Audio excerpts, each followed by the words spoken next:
Nadia swallowed her anger. I was checking the trails. There have been reports of what? Sophie laughed. Bigfoot? Her laughter was sharp enough to sting. God, Nadia, are you still wasting time on that wildlife tracking nonsense? You graduated with a biology degree 2 years ago, and you're still working in a diner while pretending to be some wilderness ranger. Sophie tilted her head. Don't you think it's time to grow up? Carol nodded approvingly. Sophie is right. Your father left you that cabin in the woods, and you've done absolutely nothing useful with it. Sell the place, take the money, build an actual life. She adjusted another flower. But instead, you disappear into the forest every day because you think you're going to discover some mysterious species or save the wilderness from destruction. Nadia's jaw tightened. The cabin was the only thing her father had left specifically to her. It was the one piece of evidence she still possessed that James Gates had loved her. Her father had been a wildlife conservationist. He had spent years studying these mountains and chasing rumors that wolves still lived beyond the highest ridges. James had died when Nadia was 16. Within a year, Carol had remarried. That second husband had remained in their lives for 3 years before disappearing as well. Carol had never seemed particularly disturbed by the pattern. I'm not selling the cabin, Nadia said quietly. Of course you aren't. Carol turned back to the flowers, dismissing her with a glance. You'll hold on to that rotting shack until the roof collapses on you, just like you cling to everything else that's already dead. Sophie smirked. Speaking of dead things, did you hear about the deer they found near the North Trail? Completely torn apart. Earl thinks it was a bear, but some people are saying wolves. She let the word linger. Can you imagine wolves this close to town? Nadia's pulse accelerated. Wolves. Her father had spent most of his adult life trying to prove gray wolves still survived in these mountains. Official records claimed they had vanished from the region more than 50 years earlier. James Gates had refused to believe it. He had recorded distant howls, collected fur, photographed tracks, and spent countless nights alone in the wilderness, searching for proof. For the last 2 years, Nadia had quietly continued his work, and lately, she had begun to believe he had been right. There are no wolves around Millbrook, Carol said firmly. Earl is right. It was probably a bear, maybe feral dogs. Either way, it has nothing to do with us. It had everything to do with Nadia. She had already found paw prints far too large to belong to ordinary dogs. She had heard the howls echoing across the valleys late at night, low, mournful calls that stirred something inexplicable inside her chest. And 3 days earlier, she had discovered something impossible. A tuft of gray fur had been caught on a thorn bush beside one of the mountain trails. Near it was a single drop of blood. Under the moonlight, the blood had shimmered silver. Silver blood. Her father's hidden journal mentioned silver blood. James had recorded ancient legends once told by people who had inhabited these mountains long before Millbrook existed. Stories of shifters. Wolves capable of walking as men. Packs ruled by powerful alphas. Nadia had always considered those sections of his journal folklore. Her father had been a scientist, but he had also possessed a romantic imagination when it came to nature.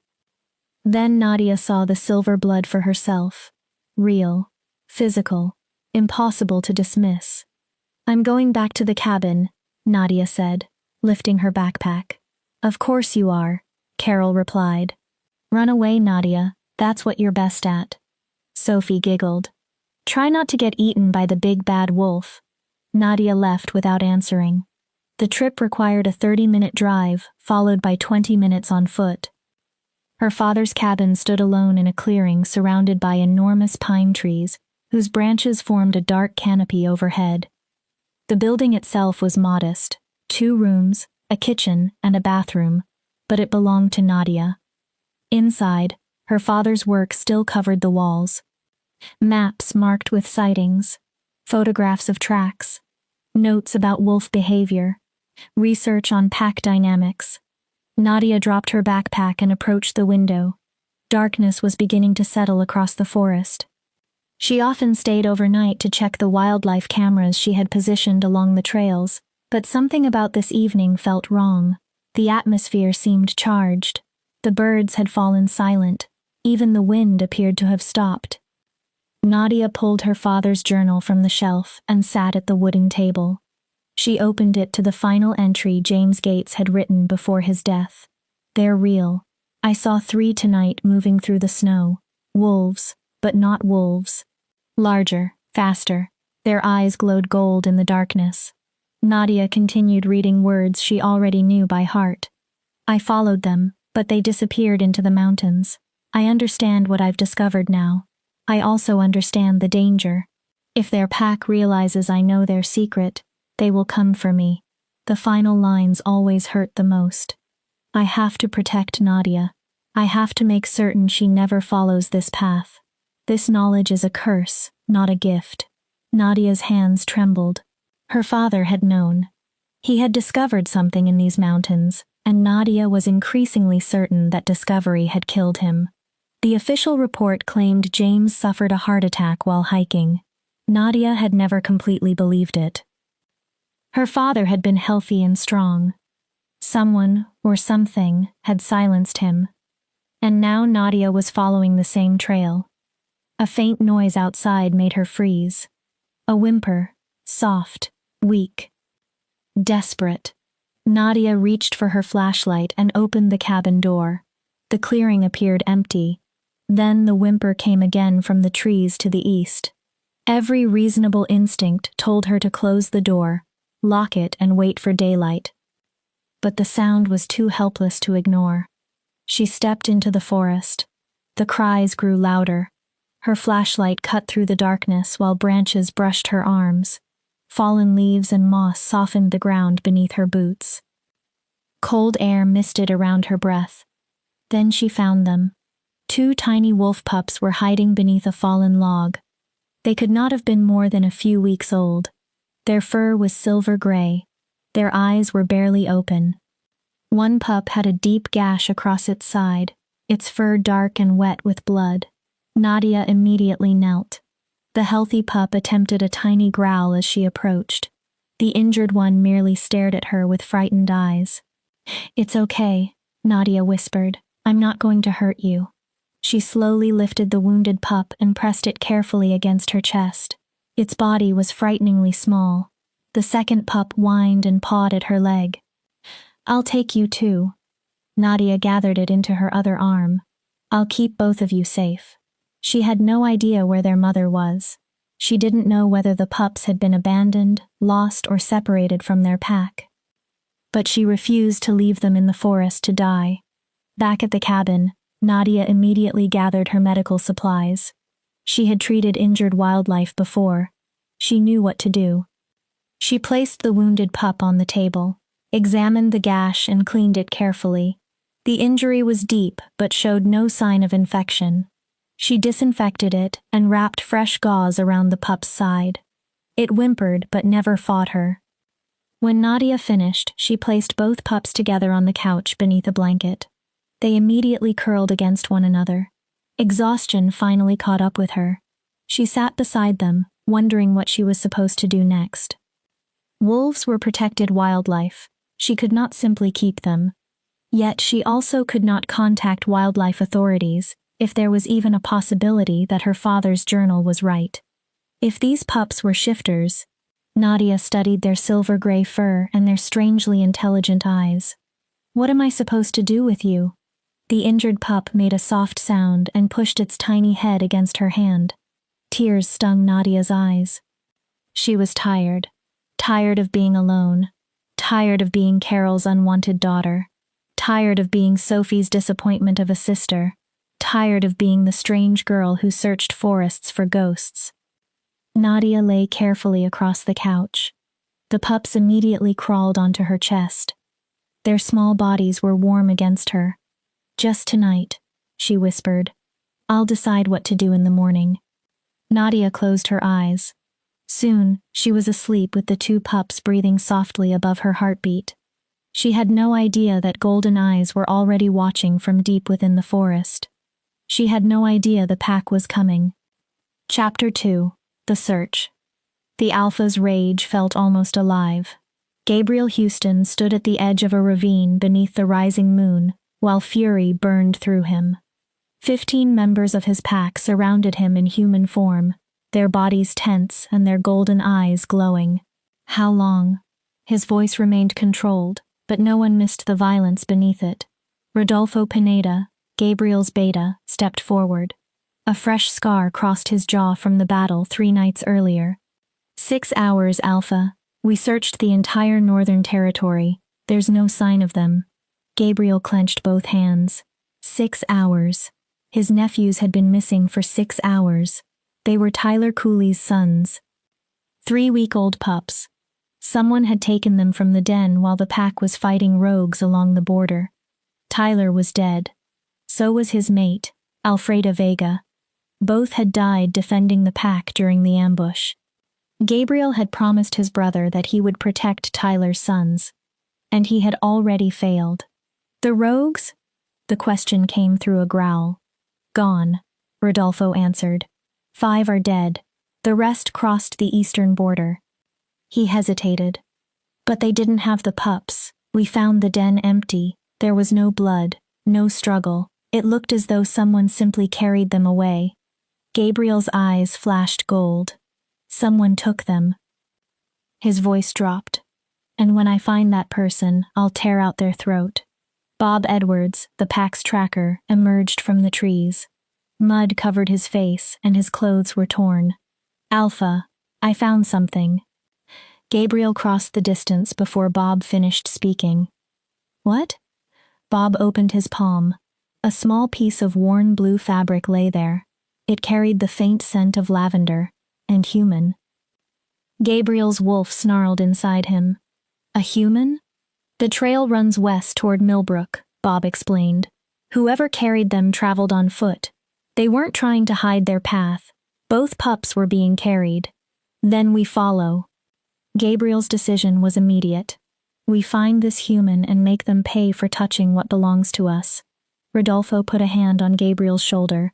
He was one of the few pack members who could do so without risking retaliation. Gabriel, if a human found the pups, they may not understand what they are.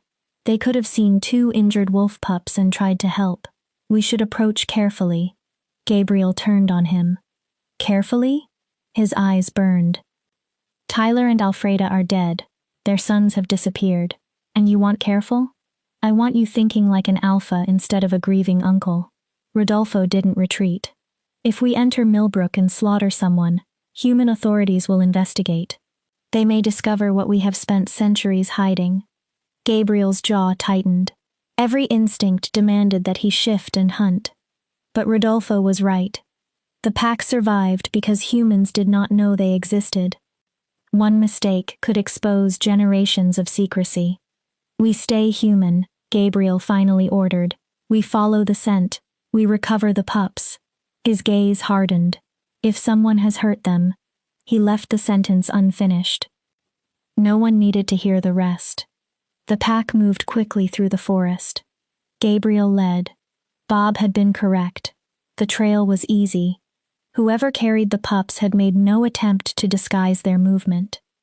Either the person was an amateur or had no idea anyone would follow. They covered miles rapidly. Near the western edge of pack territory, Gabriel caught the smell of smoke, then pine, lavender, and something strangely familiar. He stopped and raised one hand. Every pack member froze. What? Rodolfo whispered. Gabriel inhaled again. I know that scent. From where? Memories returned. A funeral in Millbrook 2 years earlier. James Gates, a wildlife conservationist who had come dangerously close to proving the pack existed. Gabriel himself had issued the order. Make it look like a heart attack. Make it clean. Gabriel had attended the funeral in human form, watching from a distance. He remembered a young, dark-haired woman standing away from the crowd, grief hollowing her face. She had smelled of lavender and pine. James Gates's daughter. The cabin, Gabriel said. There's a cabin near the western boundary. It belonged to the conservationist we eliminated 2 years ago. Rodolfo stared at him. His daughter? She uses it, Bob confirmed. I've seen her on the trails. She sets wildlife cameras. She studies the area. She's harmless. No human carrying shifter pups is harmless, Gabriel snapped, but doubt was already forming. If James Gates's daughter had inherited her father's interest in conservation, perhaps she had simply discovered two injured animals. Perhaps she had no idea what they were. That would make her unlucky rather than dangerous. 20 minutes later, the cabin appeared through the trees. One lamp glowed inside. Smoke rose quietly from the chimney. Gabriel approached while the pack spread out around the building. Every possible escape route was covered. He stepped onto the porch. Through the window, he could see maps, notebooks, and wildlife equipment. Then he saw the couch. Gabriel stopped breathing. Both pups were alive.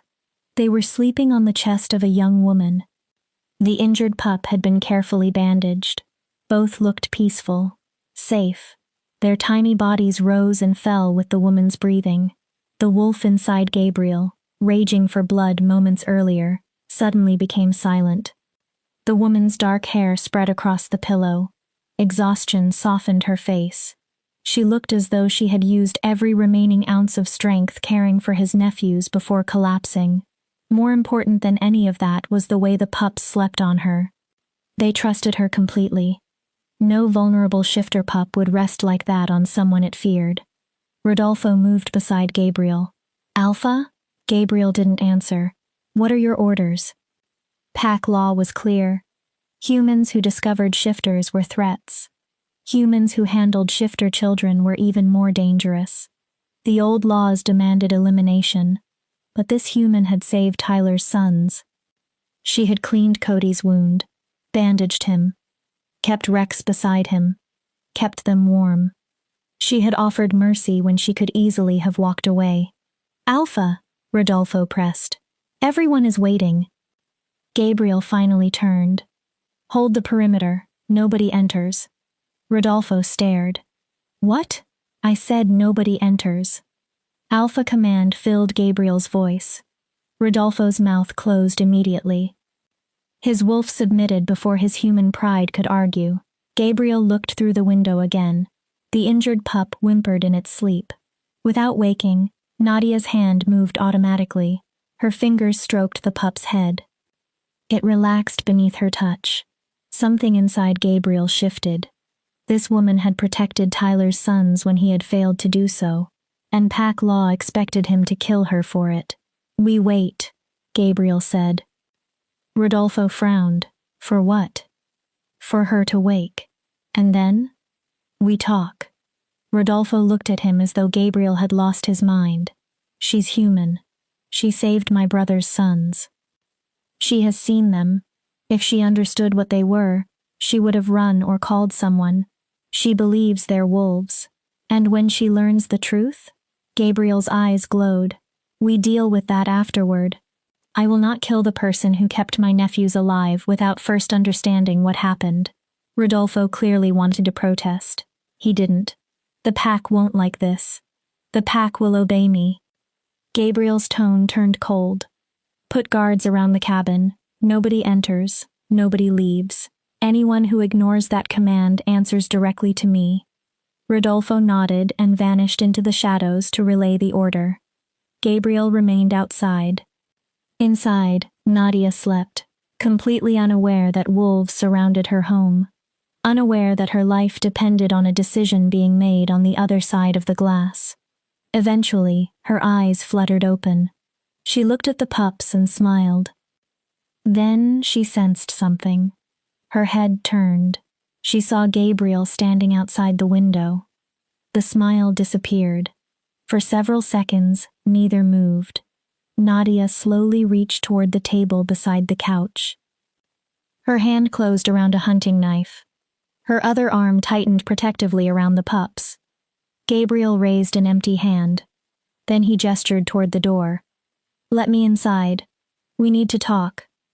Fear filled Nadia's face, but Gabriel saw something else there as well. Defiance. She was terrified of him, yet she was still prepared to defend those pups. with a small knife, against a predator she did not understand. Gabriel found himself respecting her for it. He opened the door slowly and entered. Every wolf outside tensed. Nadia jumped from the couch, letting Cody and Rex settle safely behind her. Her knife shook slightly in her grip. "Stay back." Her voice was steadier than Gabriel expected. "I don't know who you are, but you need to leave." Gabriel closed the door. "I'm not here to hurt you." "Then why are you here?" Nadia glanced toward the pups. "You came for them." Gabriel's expression remained unreadable. "They're my nephews." Nadia blinked. "Your what?" "My nephews. Their parents died 3 nights ago. The pups disappeared. I've been searching for them." "You're lying." Uncertainty entered her voice. "Wolves don't have nephews." For one brief second, Gabriel allowed his eyes to glow. "These aren't ordinary wolves, Nadia Gates. And somewhere inside you, I think you already know that." Her breath caught. "How do you know my name?" "I know your father was James Gates. I know what he spent his life searching for. I know you continued his work." Gabriel paused. "And I know what you discovered 3 days ago." The knife dipped. "Silver blood." "How?" "Because this is my territory. You have spent 2 years walking through my forests, placing cameras and collecting samples, getting closer to what your father died trying to prove." Nadia went pale. "My father died from a heart attack." "No." Gabriel stepped closer. "Your father was killed because he learned too much." Nadia stared at him. "And now you've learned too much too." Her voice fell to almost nothing. "What are you going to do?" Gabriel's golden eyes held hers. "Decide whether you live." Chapter 3. Between Mercy and Murder. Silence crushed the air inside the cabin. Nadia could hear her own heartbeat as Gabriel Houston stood before her with eyes no human should possess. Every impossible theory in her father's journal had suddenly become real. Shifters existed. And one of them had just told her he might kill her. "You killed my father." Her voice trembled, but rage was quickly replacing fear. "You murdered him because he discovered the truth." Gabriel didn't deny it.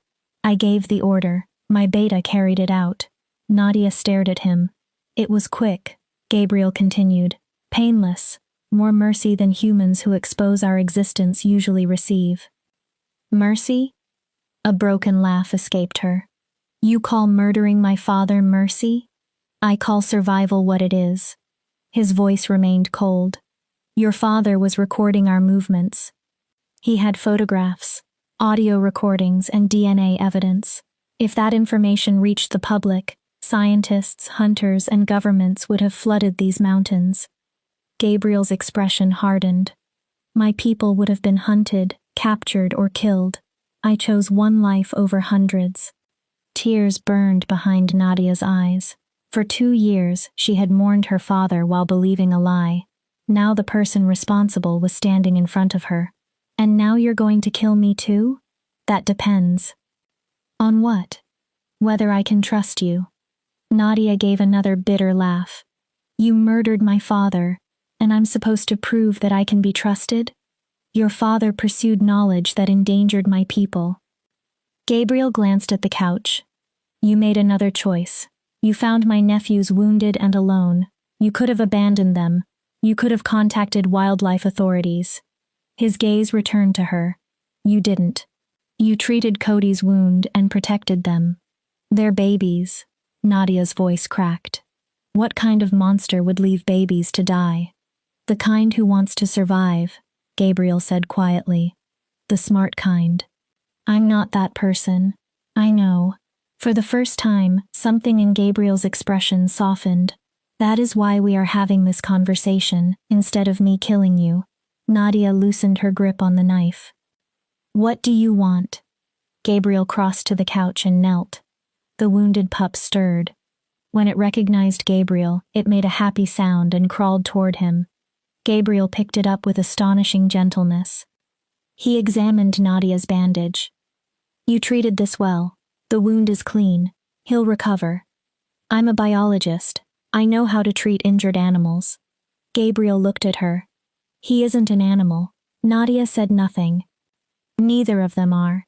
In several weeks they will shift into human form for the first time. They'll look like young boys. Until they can control the change, someone must care for them. Nadia stared at the pups. They're children? They're shifters. They were born as wolves, but they will spend most of their lives in human form. Gabriel stroked Cody's fur. Their parents died defending our pack from rogues. They are orphans now. Rex crawled toward Nadia and pawed at her leg. Without thinking, she lifted him. He buried his face against her neck. Why are you telling me any of this? Because I'm giving you a choice. What choice? I take the pups home. You forget what happened here. You stop your research, stop following wolf tracks, stop placing cameras, and stop looking for evidence. Gabriel's voice sharpened. You return to Millbrook and live as if my world doesn't exist. And if I refuse? His eyes flashed gold. Then I eliminate the threat. Nadia's stomach tightened. That isn't a choice. It's blackmail. It's reality.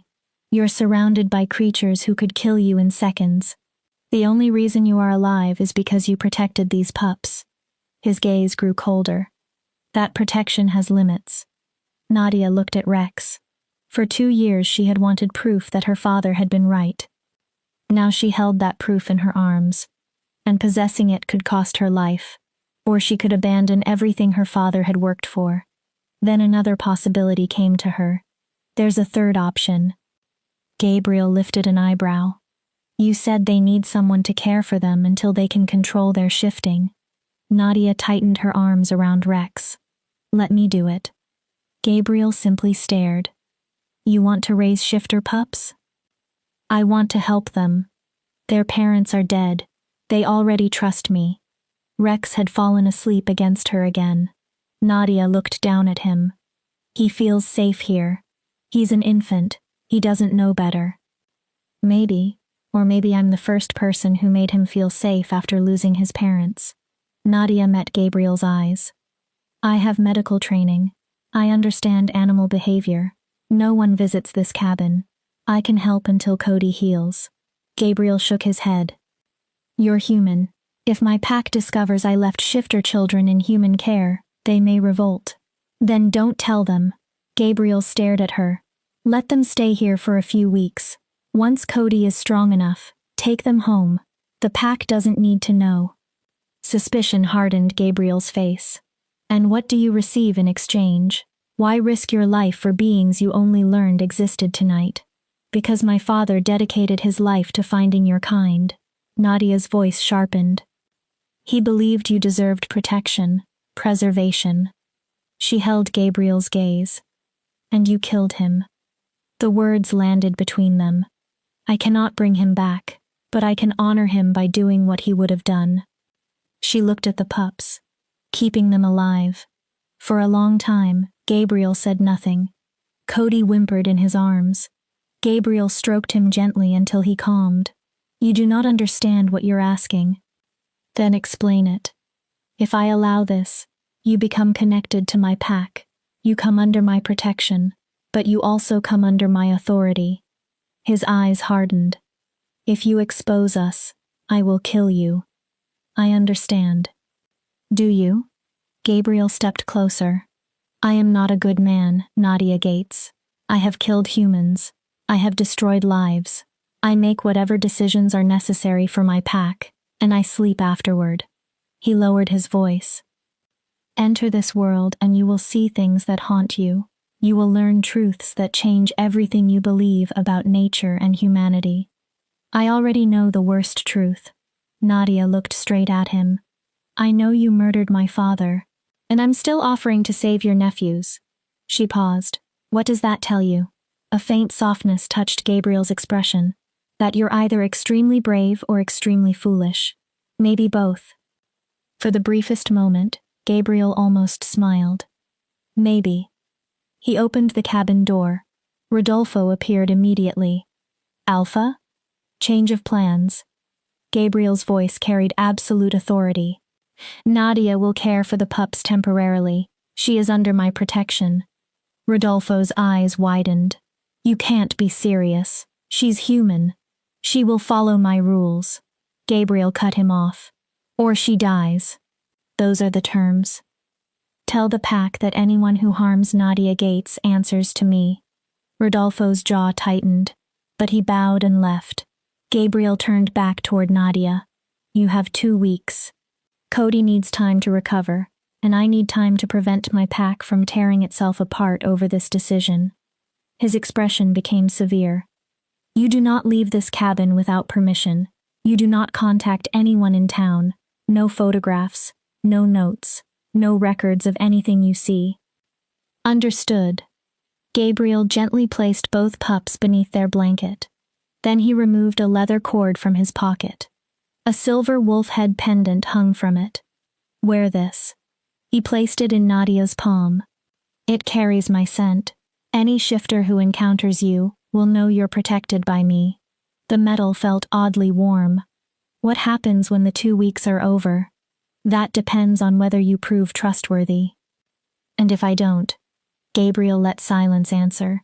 Nadia put the necklace around her neck. I won't betray you. You had better not. Gabriel's voice turned lethal. Because if you do, your father's death will seem merciful by comparison. He walked toward the door. Tomorrow I'll send supplies. Food, formula, medical equipment, whatever you need. He paused. Do not leave. My wolves are watching. Wait. Gabriel looked back. What are their names? His eyes moved toward the couch. Grief surfaced across his face. The injured one is Cody. The other is Rex. His voice roughened. My brother named them the day they were born. He paused. 3 days before he died, protecting them. Then Gabriel disappeared into the darkness. Nadia stood alone. Cody and Rex. Orphans. Just like her. She sat beside them. Both pups immediately crawled toward her. Nadia wrapped her arms around their warm bodies. I won't let anything happen to you. She stroked their fur. I promise. Outside, Gabriel continued watching through the window. Rodolfo stepped beside him. You're making a mistake, the beta said quietly. Trusting any human is dangerous. Trusting the daughter of the man we killed is worse. Maybe. Gabriel watched Nadia cradle his nephews. Or maybe I'm finally making the right decision. And if she betrays us? Gabriel's eyes glowed. Then I eliminate the threat. But even while saying it, Gabriel knew something had changed. His wolf had reacted the moment he saw Nadia with the pups. It had recognized something he was not ready to understand. And that frightened Gabriel more than any rogue attack ever had. Chapter 4.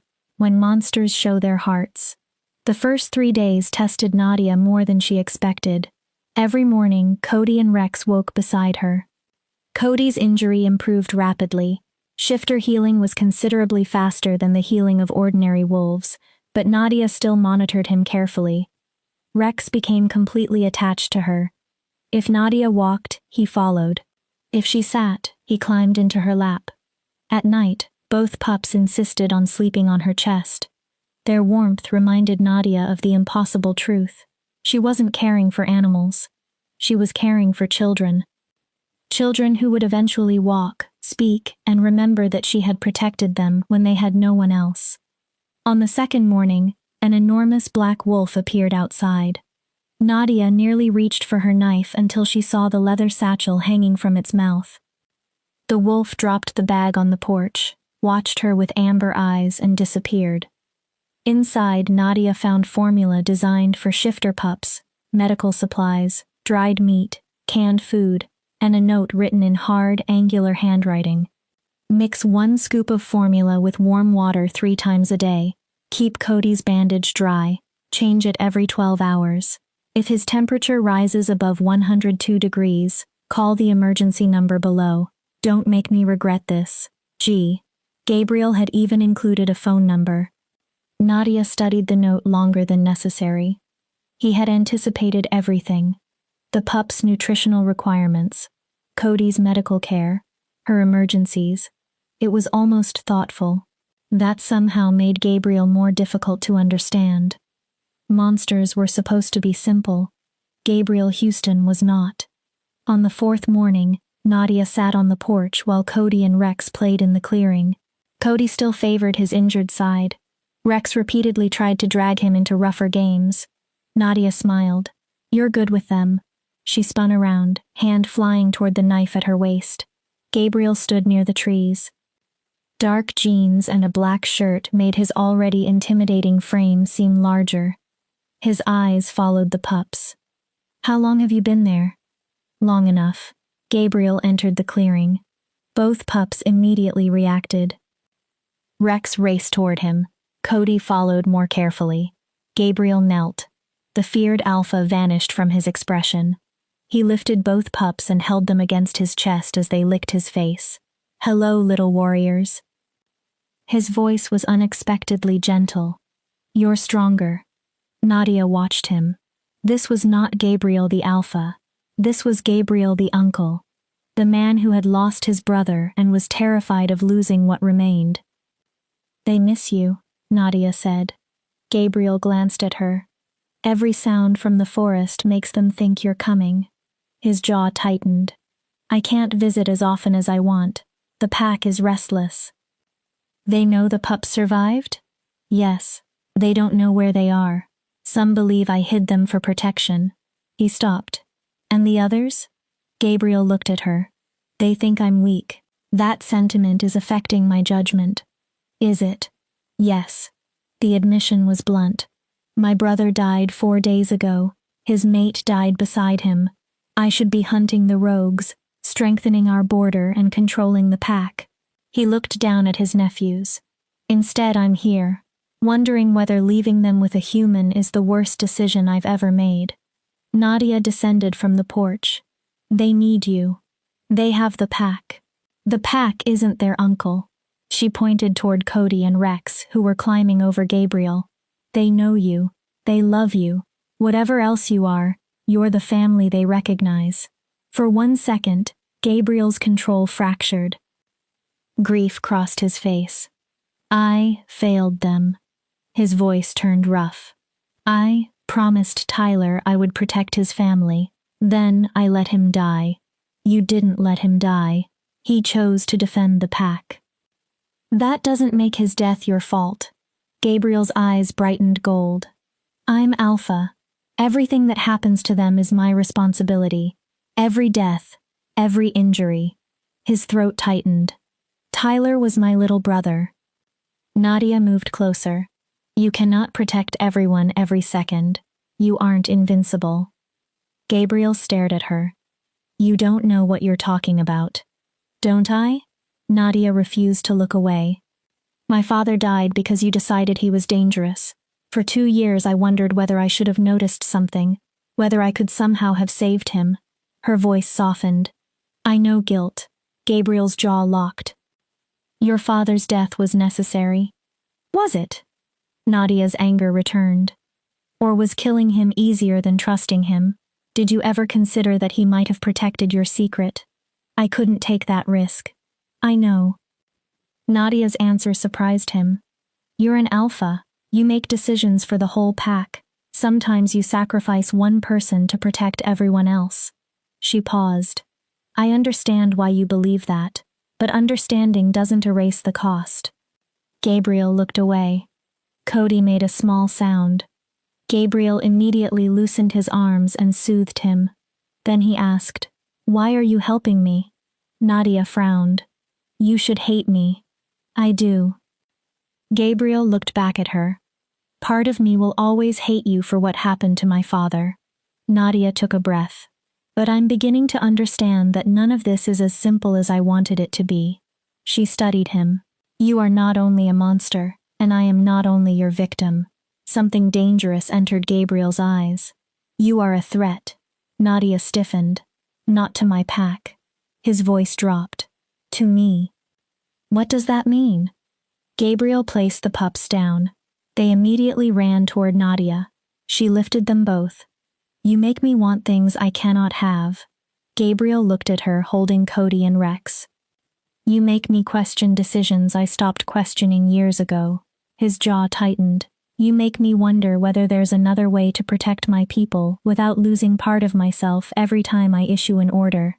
Nadia's pulse raced. Gabriel abruptly returned to his colder tone. You should go inside. What? Rogues test our borders. Standing in the open makes you vulnerable. The pups need fresh air. 1 hour. Stay close to the cabin. Gabriel removed a small phone from his pocket. My number is programmed into it. If anything happens, call. Nadia accepted it. Their fingers touched. A sudden electric sensation traveled through her hand and up her arm.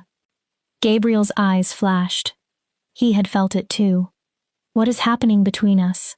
Nadia whispered. Gabriel stepped back. Nothing. His voice hardened. And nothing will. You're protected because of the pups. That is all. Is it? It must be. Gabriel looked away. I'm an alpha. You're human.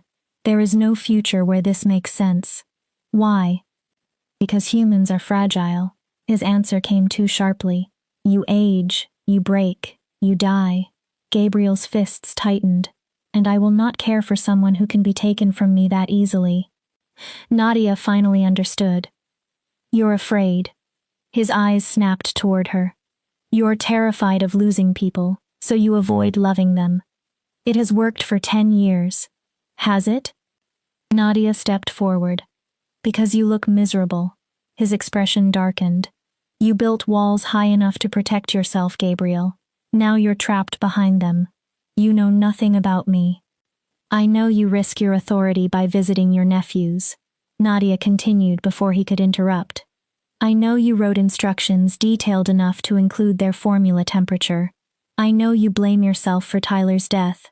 I know you're terrified you'll fail Cody and Rex too. She took another step. And I know you aren't as much of a monster as you pretend to be. Gabriel's chest rose sharply. That scares you. His eyes burned gold. For a moment, Nadia thought he might shift. Instead, he turned away. I'll return tomorrow. He walked toward the trees. Keep them safe. Then he vanished. Nadia stood holding the pups. Why was she challenging him? Why did she care whether Gabriel was anything more than her father's killer? Because he was. And that made everything far more dangerous.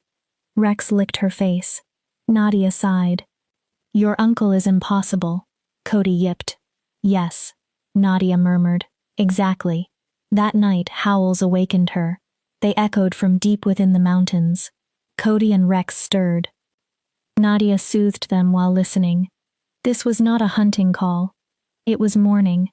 The pack was grieving Tyler and Alfreda. Somewhere among those voices, Nadia knew Gabriel was howling too. She approached the window. Darkness filled the forest. Guards were somewhere beyond the cabin, unseen but present. For one brief moment, Nadia imagined belonging to a pack, having people who would defend one another without hesitation. Having somewhere to belong, having Gabriel look at her without suspicion, without grief. Eventually the howling faded. Nadia returned to the pups. Tomorrow she would try to understand more about Gabriel's world. Tonight she would simply hold 2 orphan children and pretend that she could protect them from everything gathering in the darkness. Chapter 5. The Alpha's Burden. Gabriel did not return the next day, or the day after. By the 6th day, Nadia caught herself staring constantly toward the tree line. Cody and Rex sensed her anxiety. They became even more attached, following her through the cabin and whining whenever she moved too far away. Supplies still arrived each morning.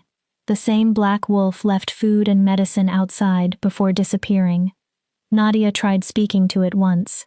The animal only watched her with amber eyes and walked away. Isolation began to close around her. Then, on the 7th day, Gabriel's phone buzzed. Nadia grabbed it immediately. One message waited. Pack meeting tonight. Stay inside. Lock every door. Do not leave, regardless of what you hear. G. Nadia reread it. Regardless of what you hear. Her stomach tightened. She spent the day preparing. She brought extra firewood inside, filled containers with water, checked every window and lock. The pups watched nervously. "It's okay," she told them. "Everything will be fine."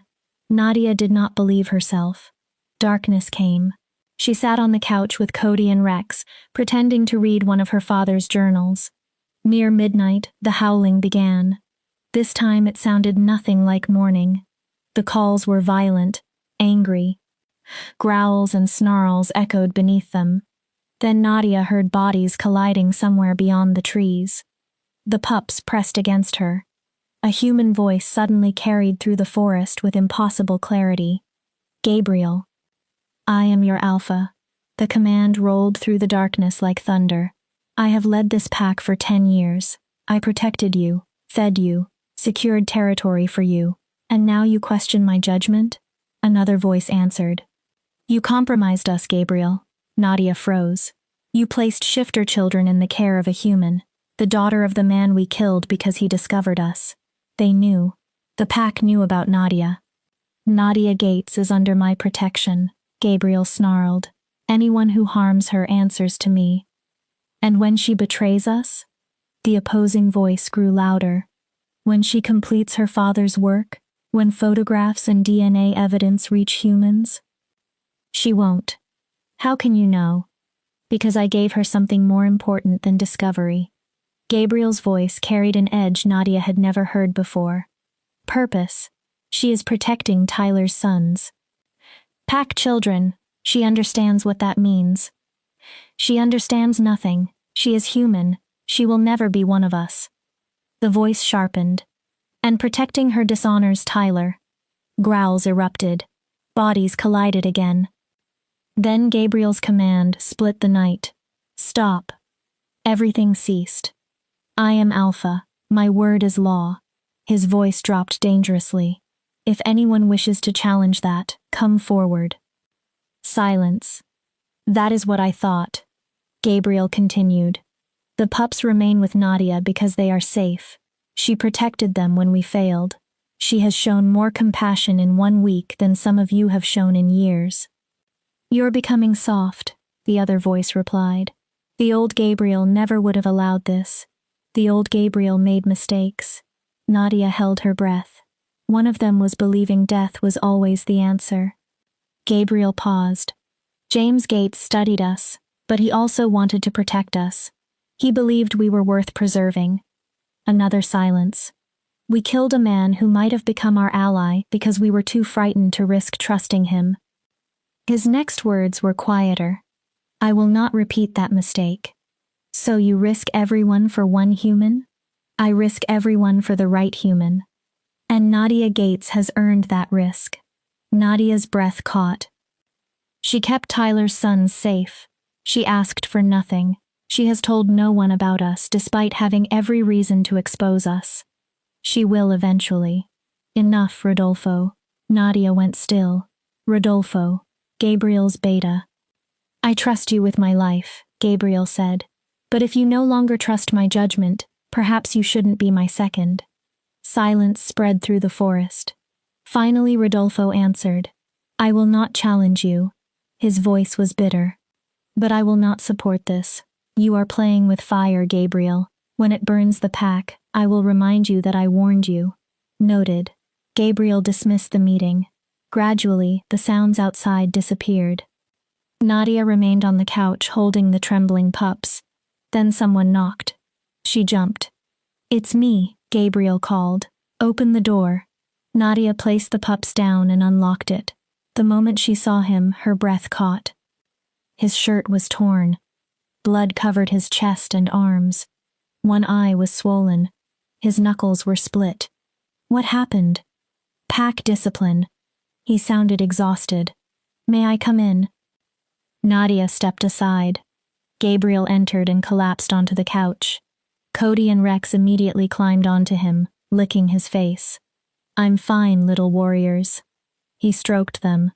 "Uncle is fine." He clearly wasn't. Nadia retrieved the first aid supplies. "I'll heal," Gabriel protested. "Shifters heal quickly." "Not quickly enough." She returned with bandages, antiseptic and cloth. Take off your shirt. Gabriel raised an eyebrow. Excuse me? Your shirt. Off. Nadia pointed. I need to see the wounds. Gabriel sighed and obeyed. Nadia stared. Scars covered his body. Old claw marks. Bites. Bullet wounds. Recent injuries. A lifetime of violence written across his skin. Jesus. Part of being alpha. Gabriel watched her. I enter the fight first and leave last. Those scars are every battle you won? Most of them. And the battles you lost? Gabriel's eyes darkened. Those scars are inside. Nadia began cleaning him.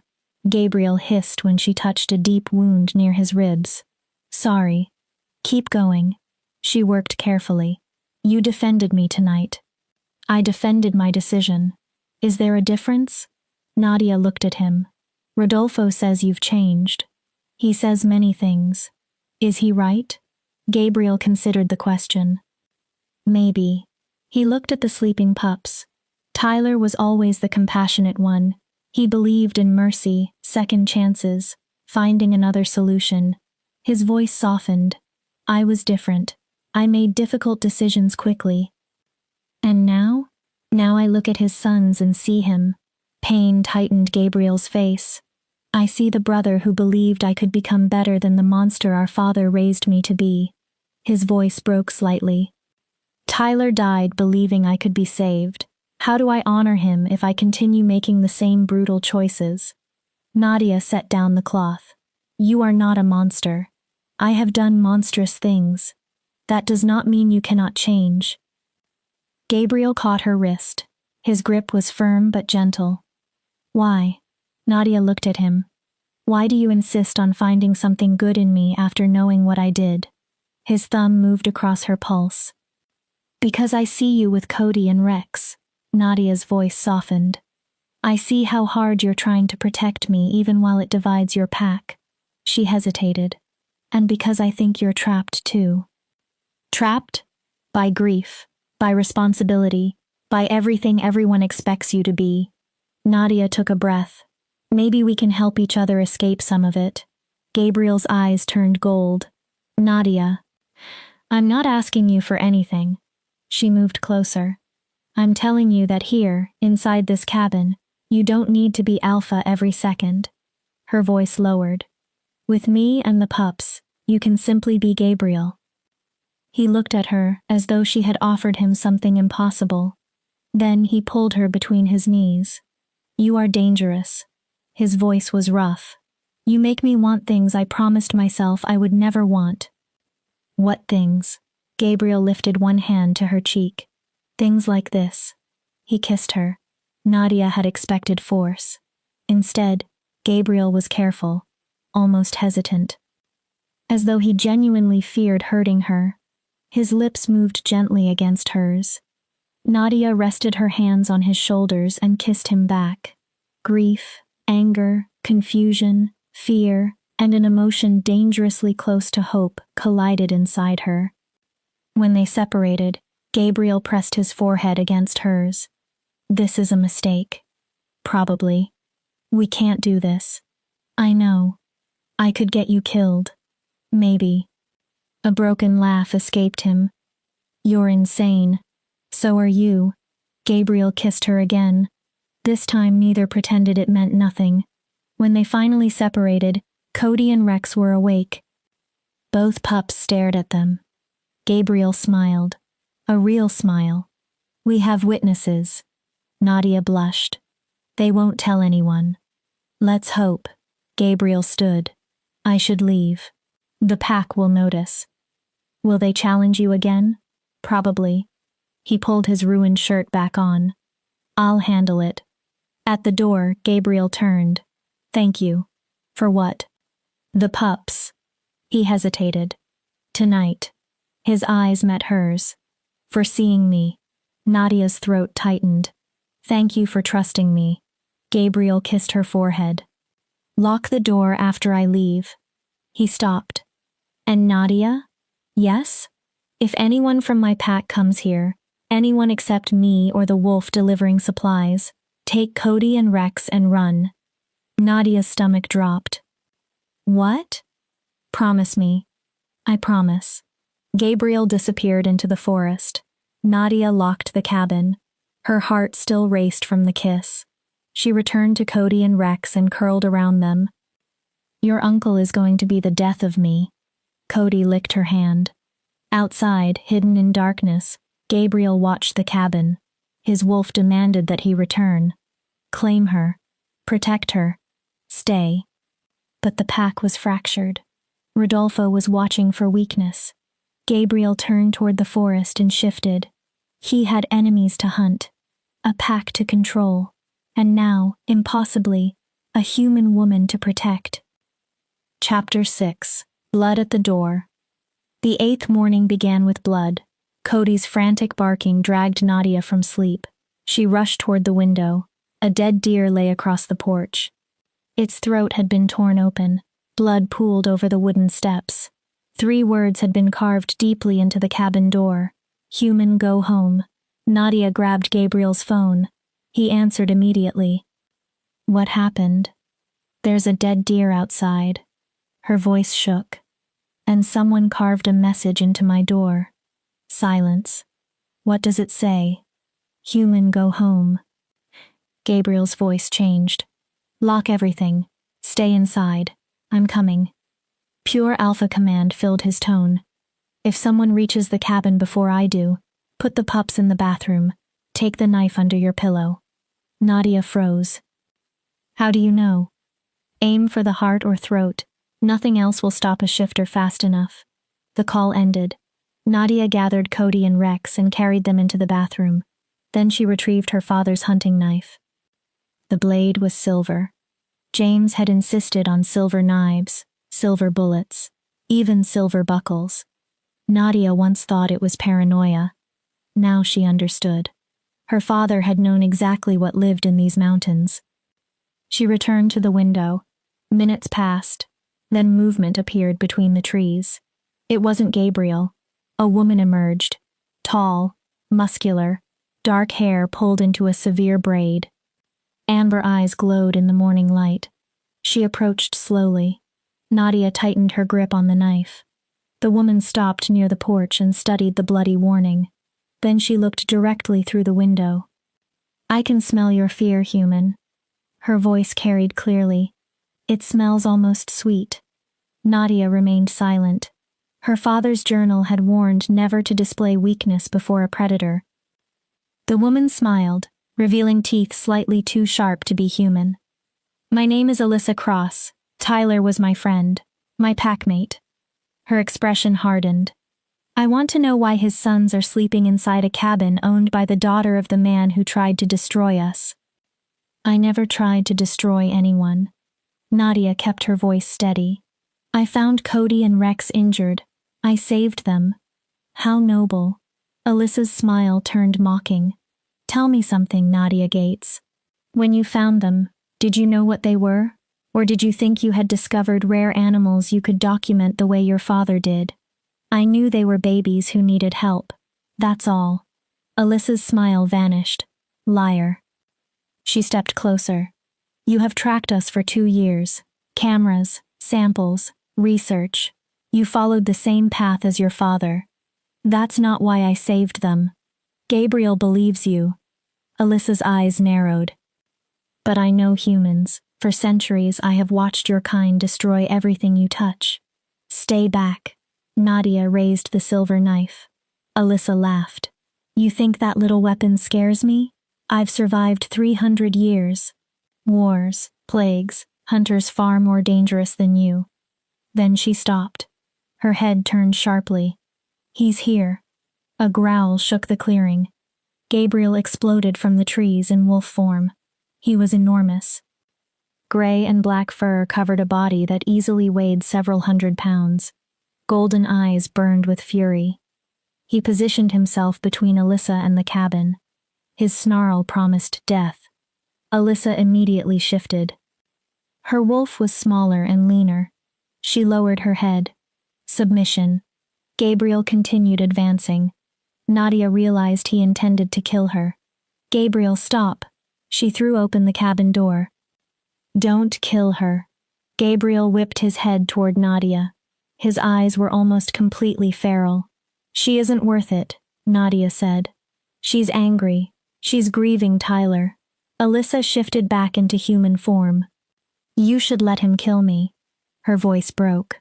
I don't know how to live in a world where Tyler is gone, and his children are being raised by a human. Gabriel shifted as well. Naked and furious, he stood over her. Get dressed. His voice was lethal. Then leave this property before I change my mind. Alyssa dressed quickly. Before departing, she looked toward Nadia. He was my best friend. The hostility in her face cracked. Tyler was the only person in this pack who ever made me feel like I mattered. Her throat tightened. And now he's gone, and you're here, and I don't know how to. She stopped. Nadia's anger softened. I'm sorry. Alyssa stared at her. I cannot bring Tyler back, but Cody and Rex are safe. Nadia's voice remained firm. I will not let anything happen to them. For several seconds, Alyssa said nothing. Then she nodded once and disappeared into the forest. Gabriel remained motionless. His entire body trembled with the effort of controlling his rage. Gabriel. Nadia lowered her voice. Come inside. He didn't move. Please. Finally, he looked at her. Pain and exhaustion replaced some of the fury. You should not have stopped me. She threatened you. She was grieving. She violated pack law. Gabriel's voice sharpened. She approached you without permission. The punishment is death. Then your law is barbaric. The words hung between them. Gabriel's eyes flashed. Be careful, Nadia. Why? She refused to retreat. Because I'm supposed to pretend killing someone for being angry and grieving is reasonable? You don't understand our world. No, maybe I don't. Nadia pointed toward the cabin. But Cody and Rex are not going to grow up believing death solves every disagreement. Gabriel stared at her.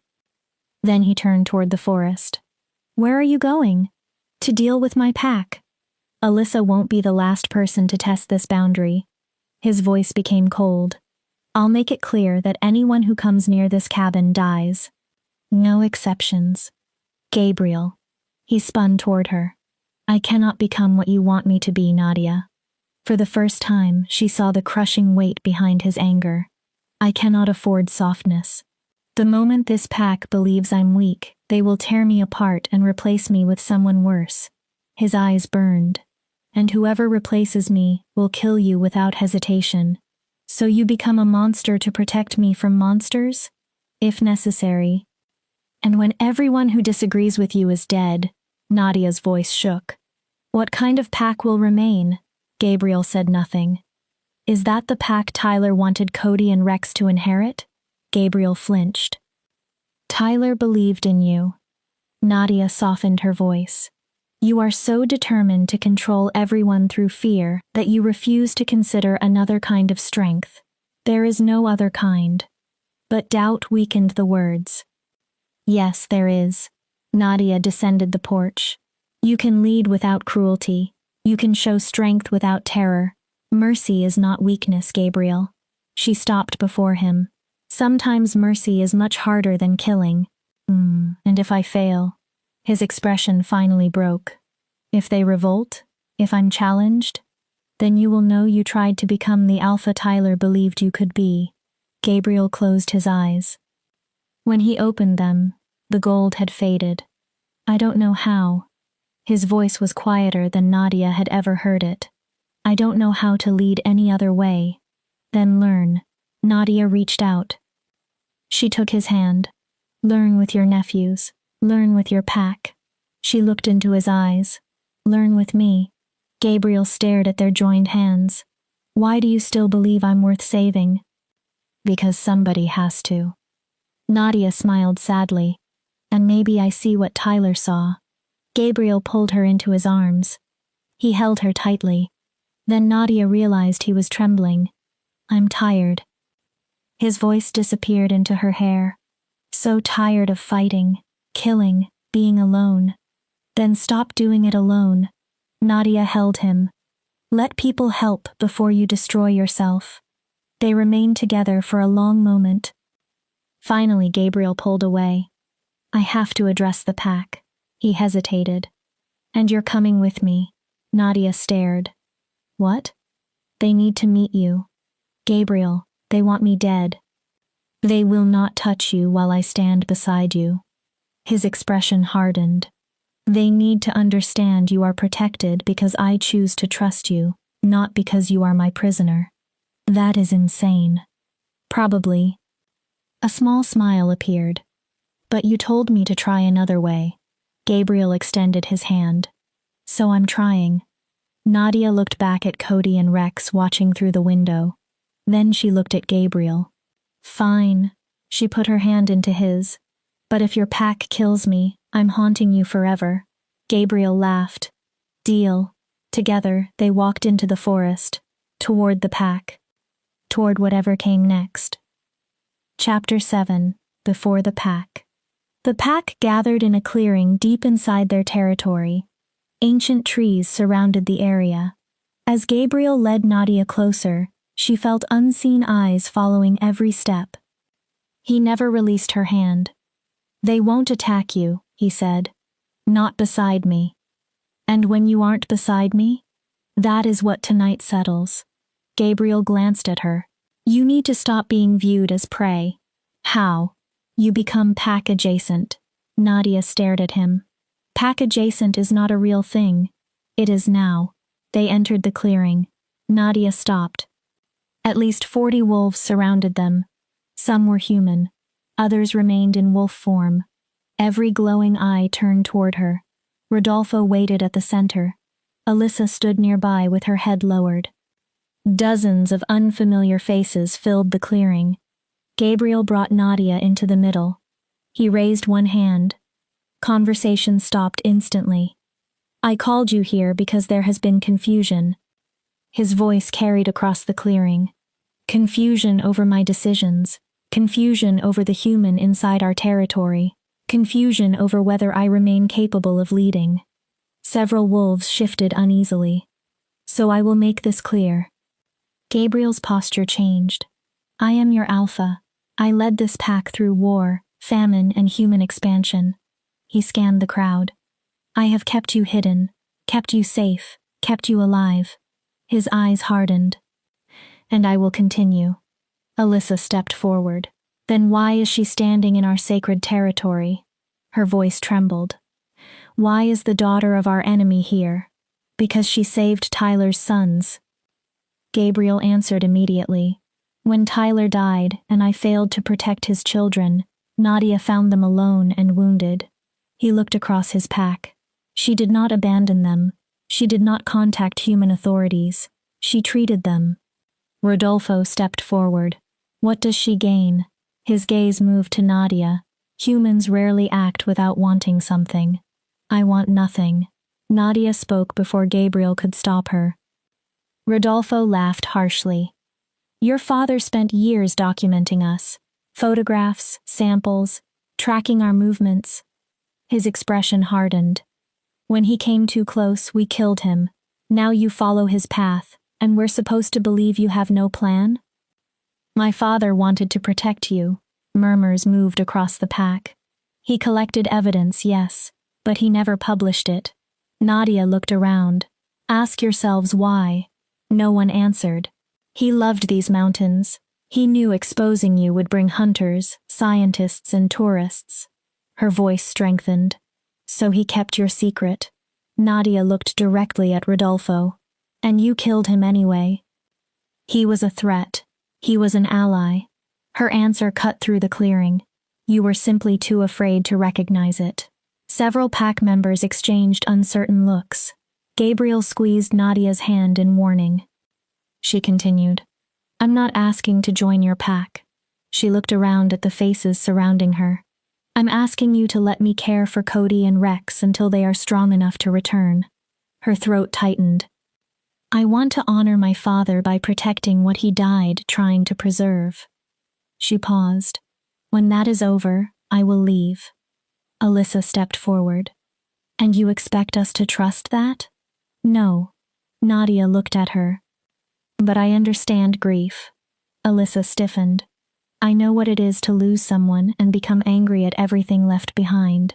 Nadia softened her voice. You loved Tyler. Killing me will not bring him back. Silence. And it will not make his sons safer. Nadia scanned the pack. If all you know is violence, then my father was right to fear what would eventually happen to you. The clearing became completely quiet. An elderly woman stepped forward. Her hair was silver white. Age lined her face, but power surrounded her. I am Anne Figueroa. Her voice carried naturally. Elder of this pack. I have served 5 alphas, including Gabriel. She turned toward him. You have led us well. Gabriel's face became unreadable. But you have led through fear and absolute control. His eyes narrowed. Are you challenging me? No. Anne gave a sad smile. I'm asking you to remember Tyler. She turned toward Nadia. This human stood before 40 predators and told truths none of us wanted to hear. Anne nodded slowly. That requires courage. Then she faced Gabriel. If you trust Nadia Gates, I support your decision. A young red-haired man stepped from the crowd. I'm Freddie Garza. His voice cracked. Tyler was my best friend. He looked at Nadia. And Tyler would have given her a chance. More wolves began stepping forward. Not everyone, but enough. Gabriel was no longer standing alone. Rodolfo remained where he was. 10 or 12 younger wolves stayed beside him. This is a mistake, Rodolfo said. Tyler's death made you soft, Gabriel. Gabriel's eyes burned. Say it again. Rodolfo lifted his chin. Soft, soft. The clearing tensed. The Gabriel who protected us for 10 years never would have allowed a human this deep into our world. Gabriel looked at him. You're right. Shock rippled through the pack. I have changed. Gabriel's voice remained steady.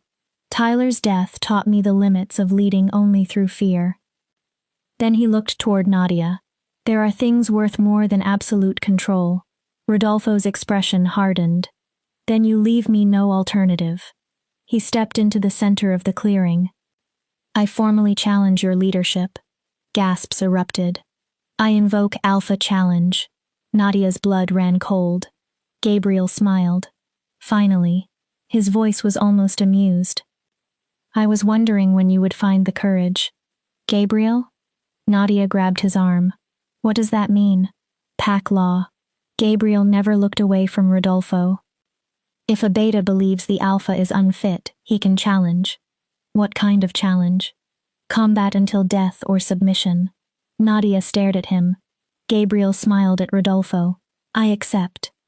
Gabriel, no. This has been coming for years. He gently removed Nadia's hand. Rodolfo has challenged every decision since Tyler died. We end it now. By killing one another? By establishing dominance. Gabriel finally looked at her. If I win, my authority becomes absolute. And if you lose? His eyes softened. You take Cody and Rex and run. Nadia shook her head. I'm not leaving you. If I fall, you will have no choice. Gabriel cupped her face. Rodolfo will kill you and the pups. Nadia's breath caught. He will erase Tyler's bloodline and rule through fear. Then don't lose. Gabriel kissed her forehead. I don't intend to. He entered the center of the clearing. Anne moved beside Nadia. No matter what happens, do not interfere. This is madness. It is pack law. Anne's voice was grim. If you interfere, Gabriel is disqualified and executed. Gabriel shifted. Bones transformed. Muscle expanded. Seconds later, the enormous gray-black wolf stood in the clearing. Rodolfo shifted too. His wolf was slightly smaller but leaner and faster. They charged. The collision shook the ground. Teeth flashed. Claws tore flesh. Blood scattered across the earth. Nadia could barely follow the movement. Rodolfo attacked Gabriel's throat. Gabriel twisted and caught Rodolfo's shoulder between his jaws. Bone cracked. Rodolfo tore himself loose. The fight became savage. No pause. No mercy. Rodolfo moved faster. He opened wounds across Gabriel's ribs and face. But Gabriel possessed greater strength. Every injury Rodolfo inflicted was answered with something worse. Then Gabriel fainted. Rodolfo followed. Gabriel spun. His jaws closed around Rodolfo's throat. Nadia stopped breathing. Rodolfo clawed Gabriel's sides. Gabriel held him. Slowly, Rodolfo stopped fighting. His body went limp in submission. Gabriel kept his jaws around the beta's throat long enough to make the victory undeniable. Then he released him. Rodolfo collapsed. Both shifted back into human form. Gabriel stood above him, bleeding. Submit. The command vibrated through the clearing. Rodolfo gasped. I submit. His head lowered. You are Alpha. Your word is law. Gabriel stared at him. Then he extended one hand. Rodolfo looked up in disbelief. Take it. What? You challenged because you believed you were protecting this pack. Gabriel kept his hand extended. You fought honorably. His expression softened slightly. Now get up, heal your wounds, and remain my beta.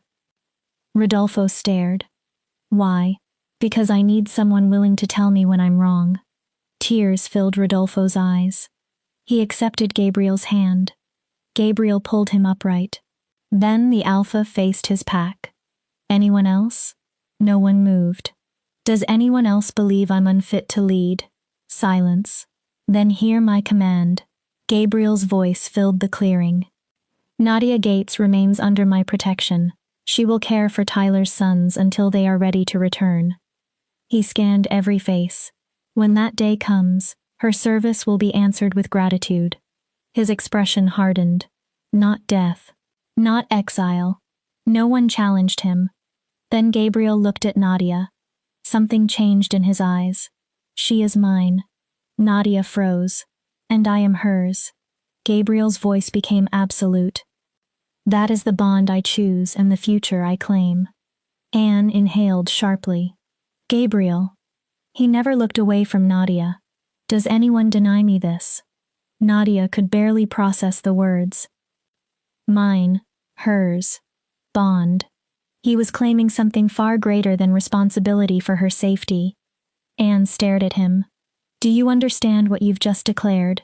Perfectly. Gabriel's golden eyes burned.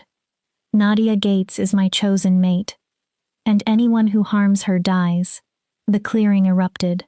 Chapter 8, marked by the moon. Voices surrounded Nadia. Mate. Chosen. Mine.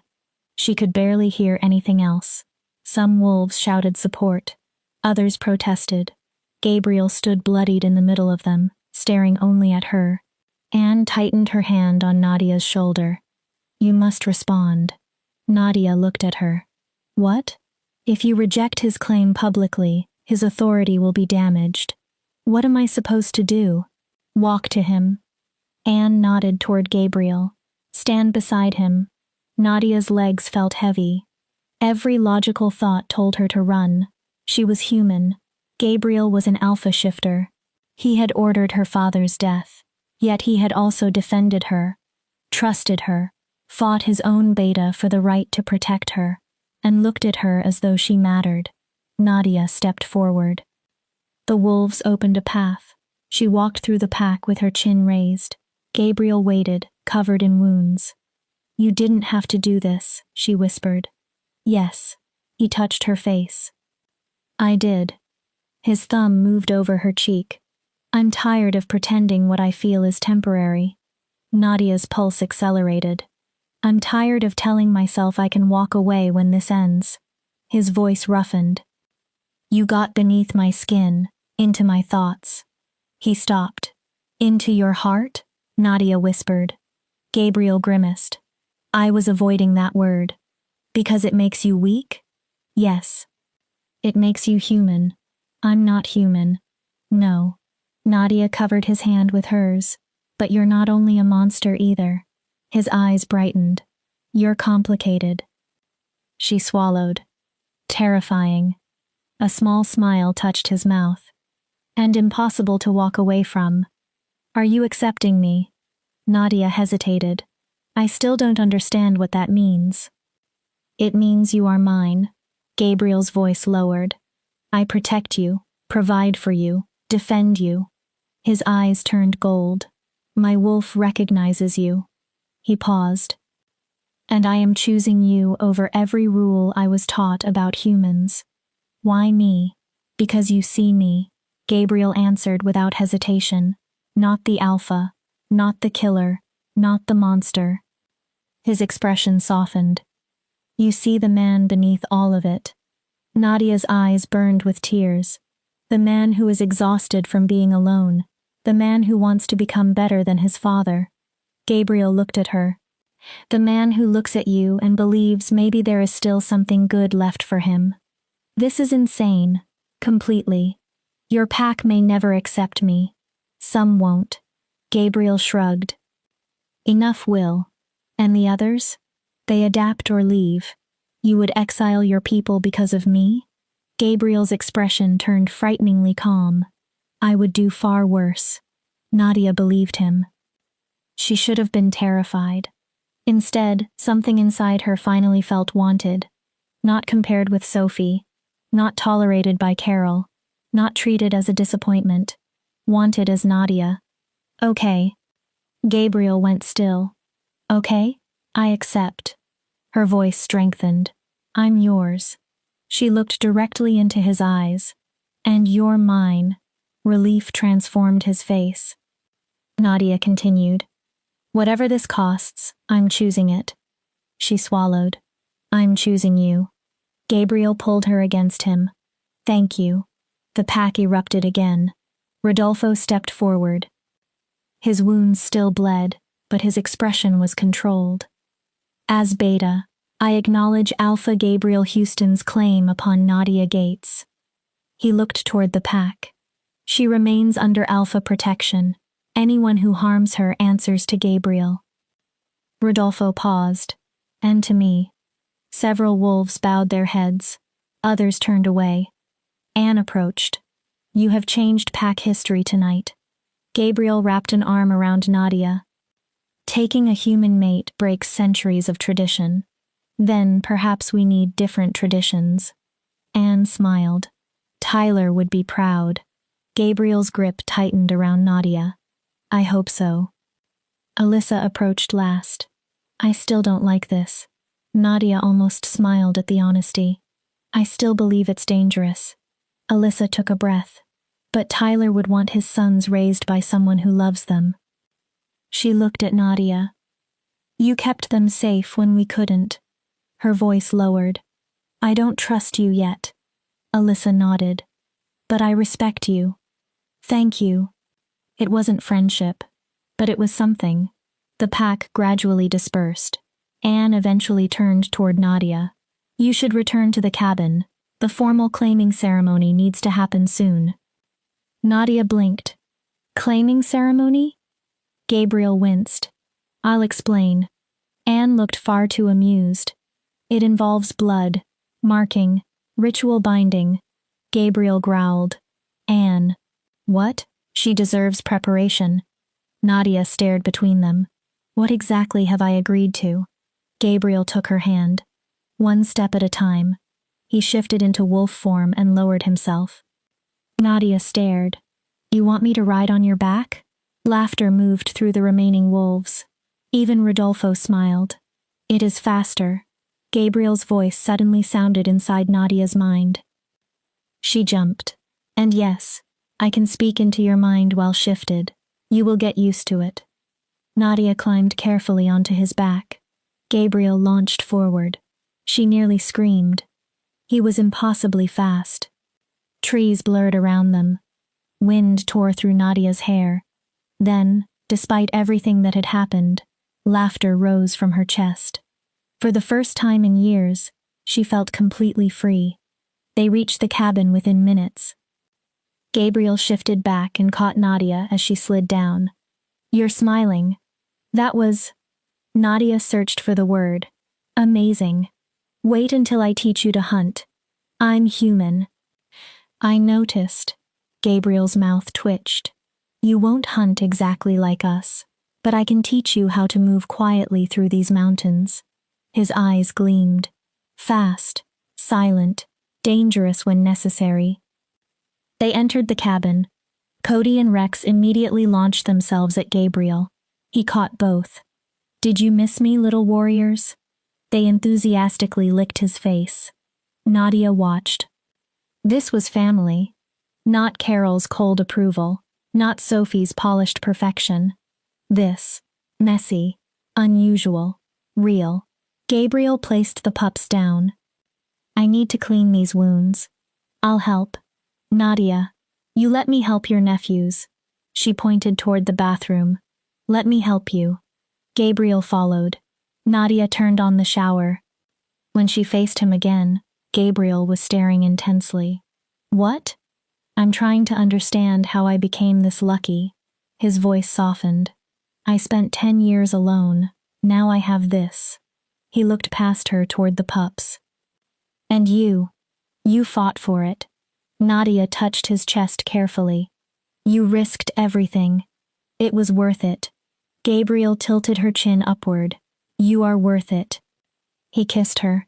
Slow, deep, full of things neither was ready to name. When they separated, Gabriel rested his forehead against hers. The claiming ceremony will hurt. Nadia's smile faded. The mark is intense. He searched her face. Are you certain? No, she answered honestly. But I'm choosing it anyway. Gabriel smiled. Then we face it together. As Nadia helped wash the blood from his wounds, she traced scars accumulated over decades of violence. She began to understand that love inside Gabriel's world was not gentle. It demanded blood, sacrifice, choice. And Nadia was making that choice. Outside, Rodolfo watched the cabin from the darkness. His wounds were healing painfully. Gabriel had defeated him, claimed a human, changed the hierarchy of their world. Rodolfo could not decide whether his alpha was brilliant or suicidal. He turned back toward pack territory. There was much to prepare. A claiming ceremony, new rules, a new balance of power. Whatever happened next, the pack would never be the same. Inside, Nadia and Gabriel fell asleep on the couch with Cody and Rex nestled between them. For once, Gabriel's face looked peaceful. The endless vigilance disappeared. Nadia watched him in the firelight. For the first time in her life, she understood what it meant to belong somewhere. Tomorrow would bring rituals, pack politics, and consequences. Tonight, there were only 4 heartbeats gathered around one small couch. Chapter 9. Brothers in Blood. 3 days passed in an uneasy peace. Gabriel spent each night at the cabin. He taught Nadia about shifter culture, pack hierarchy, and the claiming ceremony awaiting them. During daylight, he returned to pack territory to maintain order. Cody's wound healed completely. Both pups became stronger every day. They began trying to stand on their hind legs. Their sounds sometimes resembled words. Their intelligence was becoming increasingly human. They'll probably shift for the first time within a month, Gabriel explained one evening. They'll be frightened. The transformation hurts at first. He watched them wrestle near the fireplace. They'll need both of us. Both? Nadia looked at him. You're staying, even after they can return to the pack? Where else would I be? You have an entire pack to lead. I can lead and have a family. Gabriel took her hand. After the ceremony, everything becomes shared. Everything? Territory, responsibility, life. Nadia swallowed. Your pack too? Especially the pack. Gabriel's eyes reflected the flames. You'll become Luna. Nadia stared. Second only to me. Her mouth opened. Anything you say will carry authority. That is completely insane. I don't know how to lead wolves. You understand compassion. Gabriel squeezed her fingers. Mercy. Seeing us as something more than predators. His expression softened. That is what Tyler believed we needed. Nadia looked down. What happens if I make a mistake? Then we face the consequences together. Gabriel's answer was simple. I trust you. A howl suddenly ripped through the night. Gabriel stood instantly. That's the perimeter warning. Nadia positioned herself between the door and the pups. Rogues? I don't know. Gabriel shifted. Lock everything. His massive wolf turned toward her. Do not open the door for anyone except me. Then he disappeared. Nadia carried Cody and Rex into the bathroom. She took her knife and Gabriel's phone. Outside, more howls erupted. Then snarling. Fighting. The phone buzzed. An unknown number. Tell Gabriel his brother sends his regards. Nelson. Nadia froze. Brother? Another message arrived. The pups belong with their real family, not a human pretending to be their mother. Then, we're coming for them. Nadia immediately messaged Gabriel. Someone named Nelson is threatening us. He says he's your brother. Gabriel answered almost instantly. Leave. Take the pups. Run now. Another message. Nelson is Tyler's twin. I exiled him 5 years ago after he tried to overthrow me. If he returned, he came to finish what he started. Nadia didn't hesitate. She picked up Cody and Rex and hurried through the main room. She opened the rear door. A man stood directly outside. Nadia stopped. He looked almost identical to the photographs of Tyler. Dark hair, same face, same build, but his eyes were colder. Hello, Nadia. His smile held no warmth. I've heard quite a lot about you. Nadia backed away. Stay away. I'm not here to hurt you. Nelson Parsons stepped inside. I'm here for my nephews. They are under Gabriel's protection. Gabriel got my twin killed. Venom entered Nelson's voice. He didn't kill Tyler himself. His orders did. He approached. His pride did. His refusal to retreat when the rogues attacked did. Nelson's eyes brightened. So I'm going to take everything Gabriel loves. His gaze moved toward the pups. First them, then Nadia, then you. His smile returned. Then his pack. You're insane. I'm justified. Nelson's expression hardened. Gabriel exiled me because I challenged his leadership. I warned everyone he was becoming a tyrant. He stepped closer. Then Tyler died. Alfreda died. The pack lost its heart. Nadia knew she could neither outrun nor overpower him. She needed time. If you loved Tyler, you should want what is best for his sons. They need stability. Stability? Nelson laughed. You mean a human playing house with Gabriel? That isn't stability. He shook his head. It's a fantasy. Fantasies end in blood. Then why haven't you killed me? Nelson paused. If I'm such a danger, kill me and take the pups. Something flickered across his face. Because Tyler would have liked you. Nadia frowned. He never met me. He knew about you. Nelson's expression tightened. He read your father's research, followed what you were doing. His voice grew bitter. Tyler used to say someone like you might bridge our worlds. Someone who saw us as more than monsters. Nadia stared. He was wrong. Nelson's golden eyes hardened again. Humans see us as threats or opportunities. That isn't true. Your father documented us. Governments hunt us. Humans destroy our territory, and then act shocked when we fight back. He pointed toward Nadia. And now you expect me to believe you're different? I don't care whether you believe me.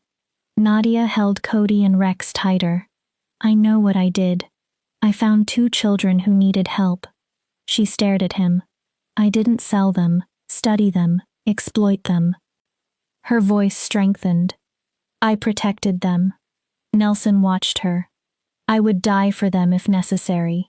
For the first time, Nelson looked genuinely surprised. You mean that? Yes. Why? Because someone needs to. Nadia looked down at the pups. They lost their parents. Her throat tightened. They deserve to grow up loved.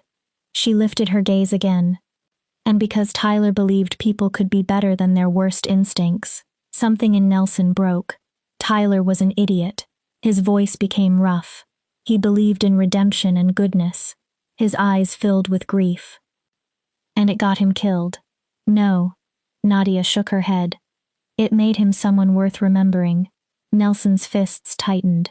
I miss him. The words came barely above a whisper. Every day. His voice fractured. And I cannot forgive Gabriel for failing to save him. Then don't forgive Gabriel. Nadia replied softly. But stop punishing Cody and Rex for your grief. Nelson looked at the pups. They did nothing. No one is innocent.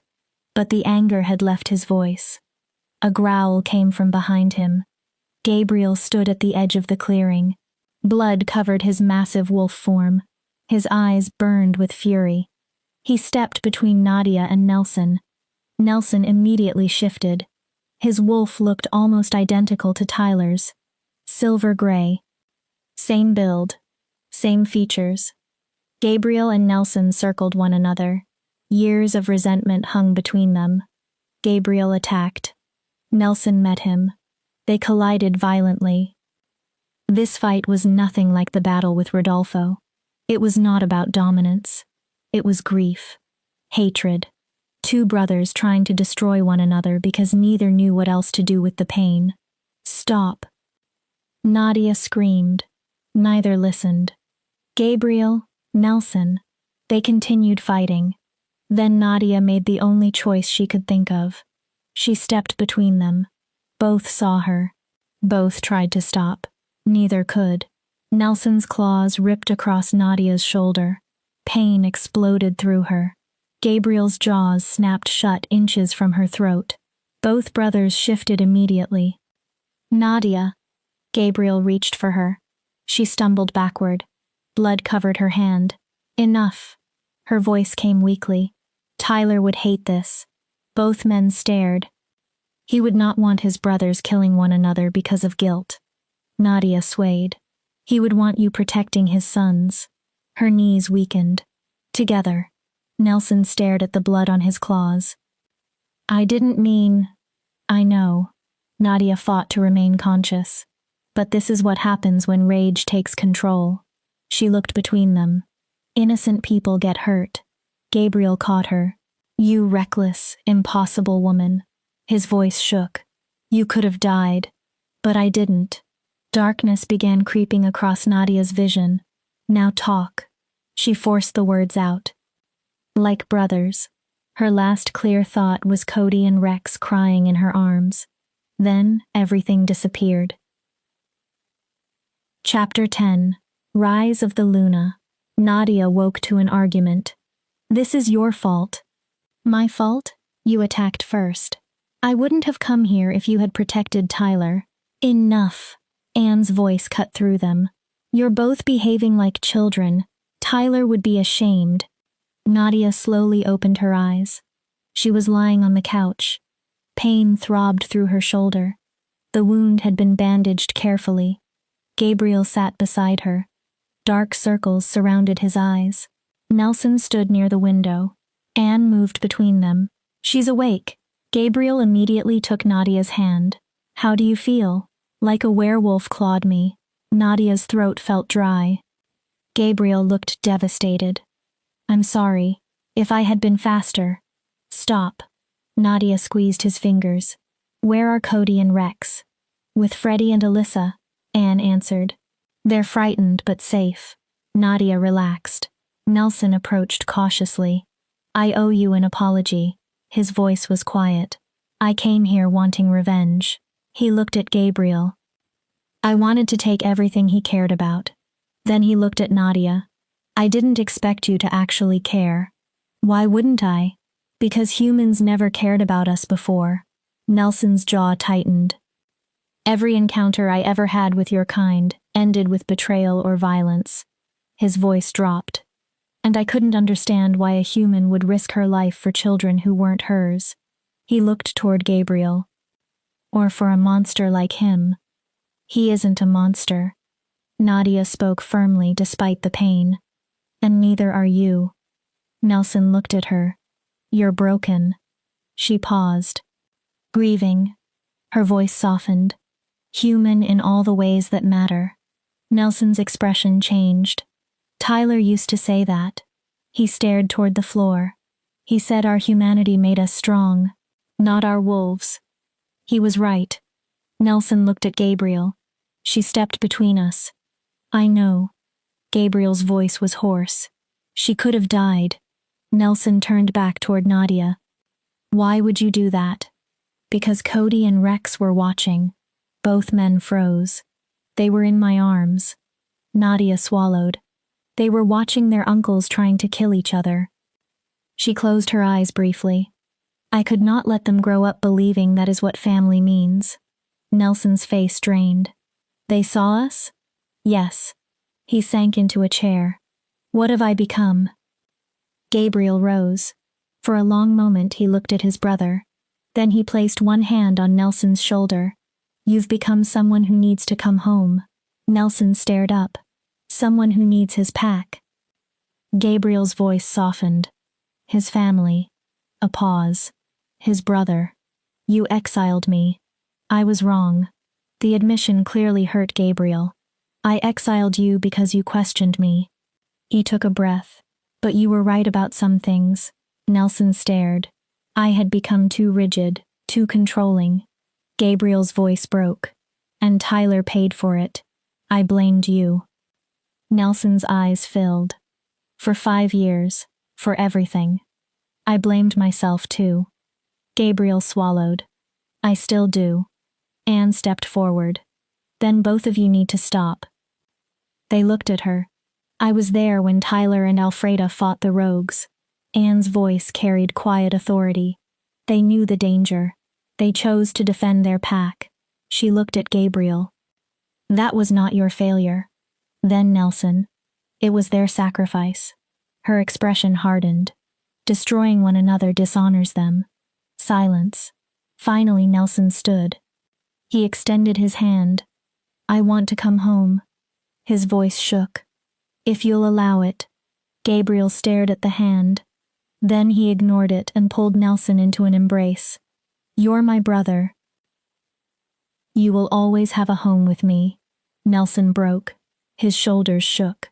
Gabriel cried too. Nadia watched through tears. This was what Tyler had believed in. Not dominance. Not bloodshed. The possibility that broken people could choose something else. Anne knelt beside Nadia. You did something extraordinary. Nadia gave a weak smile. Or extraordinarily stupid.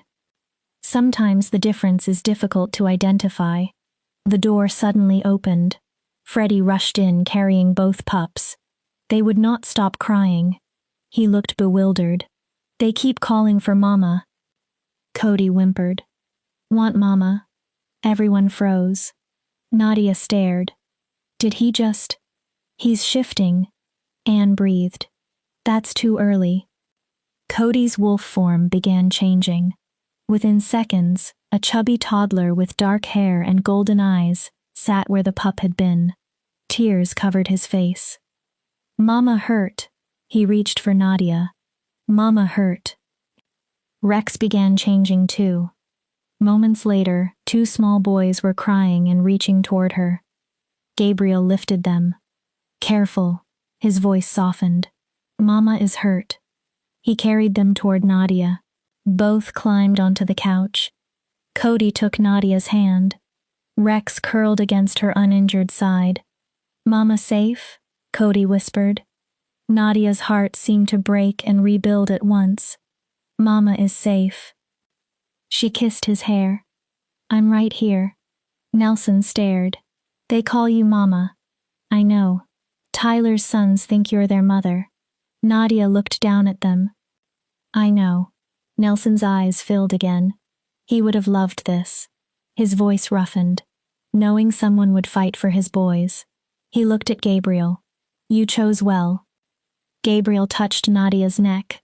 She chose me. His eyes remained on her. I am the one trying to become worthy of that choice. You are. Nadia held his gaze. You are. Anne cleared her throat. The claiming ceremony still needs to happen. Nadia groaned. Can it happen after I can stand without fainting? 3 days. Anne examined the bandage. Shifter saliva should accelerate your recovery. Nadia wrinkled her nose. Shifter saliva? Gabriel smiled. I'll try to make that part pleasant. That does not reassure me. It wasn't supposed to. The following 3 days changed the cabin. For the first time, it felt like a true home. Nelson formally requested reinstatement into the pack. Gabriel approved immediately.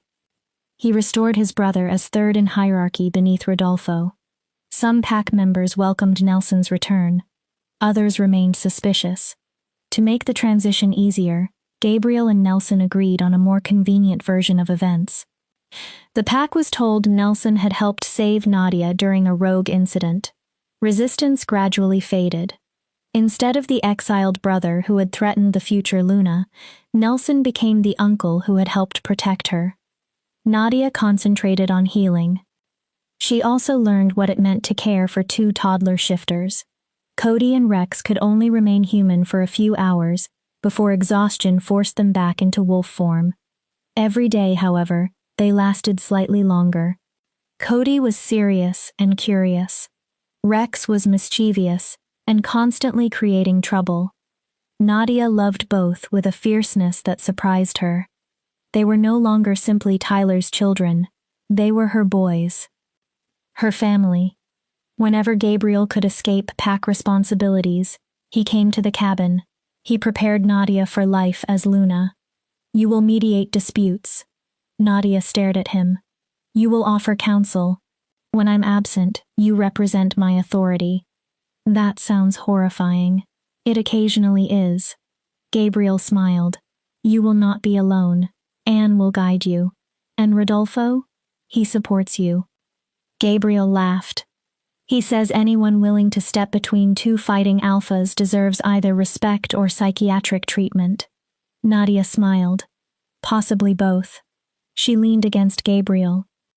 Are you really certain about making me Luna? His smile disappeared. I'm human. I will always be physically weaker than everyone around me. You are the strongest person I know. Nadia looked at him. No, you cannot match a shifter's speed. Gabriel continued. You cannot overpower one physically. He touched her face. But strength is also standing your ground when instinct tells you to flee. His eyes softened. It is choosing compassion when violence is easier. Nadia remained silent. You are not this pack's weakness.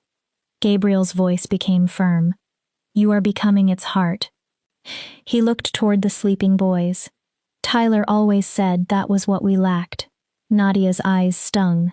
And if I fail, then you fail beside me. Gabriel smiled. We learn. We continue. He cupped her face. I need someone willing to challenge my worst instincts. His thumb brushed her cheek. I need you because you are human, Nadia. Nadia kissed him. When they separated, Gabriel pressed his forehead against hers. 3 days. His voice lowered. Then you're mine forever. No takebacks? No takebacks. Nadia smiled. Agreed. The claiming ceremony took place beneath a full moon. The same clearing that had hosted violence now looked almost beautiful. More than 50 pack members gathered in human form. Torches burned around them. Anne had helped Nadia dress in a simple white gown with uncovered shoulders. The mark needs to remain visible. Nadia stared at herself. I may faint. Probably. Anne smiled cheerfully. But Gabriel will catch you. Now Nadia stood beside him at the edge of the gathering. 50 pairs of eyes watched. Some supportive. Some curious. Some still hostile. Gabriel squeezed her hand. Ready?